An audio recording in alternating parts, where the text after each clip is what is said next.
Silt Şirvan Çay Ağzı mezrasında oturuyorum. Bu barajın mağdurlarıyız. Şu anda bizim en büyük sorunumuz yolumuzdur. Yolumuz nedeniyle uzak yakın fark etmez ama önemli olan köy içinde geçmemizdir. Öylece kala kaldı. Onda hariç bu barajın nedeniyle yolumuz köy ortasına koymuşlar. 10 dakika yolumuz vardı, köprümüz vardı. Her gün köy içinde git gel hayvanları var, insanları var. Bir güne illa çarpışacağız.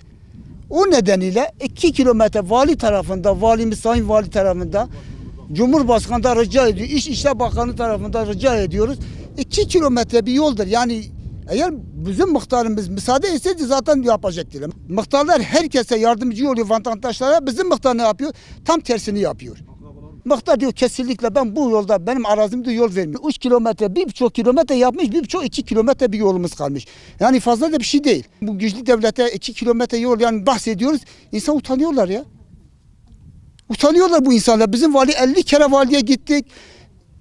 İçişleri Bakanı'na gittik. Binler tane şey gönderdik, dilekçe gönderdik. Hiçbir cevap alamadık. Böylece kalıyor. Demek ki insanlar ölmeden bir önlemi alınmıyor. 2 kilometre bir yol istiyoruz. Başka da bir şey isteğimiz yok. İkizler Çayazı köyünde oturuyorum. Biz burada barajın mağduruyuz diyebiliriz. Baraj yapılmış, şu an yapılmış, zaten bitmiş. Çok kısa bir yolumuz vardı. 10 dakikalık bir yolumuz vardı. Maalesef şimdi neredeyse saatleri buluyor. Yol iyi kötü idare ediyorduk. Yalnız en büyük sıkıntımız şu an zaten yolumuz kesildi. Baraj tarafında dedim ya baraj mağduruyuz biz.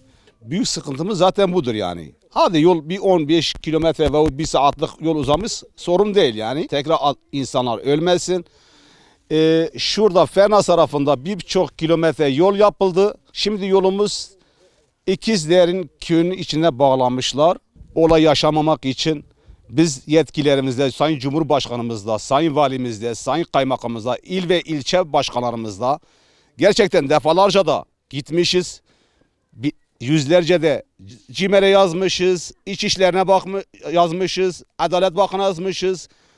Şu ana kadar hiçbir icraat olmamış. Ondan dolayı biz yetkililerimize 1,5 kilometre ve 2 kilometre yol istiyoruz. Şu anda bizim sıkıntımız köylerin içinde geçiyoruz. Şu anda İkizler Eyran'a gidiyor. Eyran'dan İkizler tekrar Nergiz'e dönüyor. Oradan Siirt'e gidiyor. Bu baraj dolayısıyla bu yolumuz bu kadar o tarafa verdi. Zaten eskiden yolumuz iyiydi, memnunduk. Şu anda gene aynı bu istediğimiz yerde olursa aynı eski gibi yol olacak bize.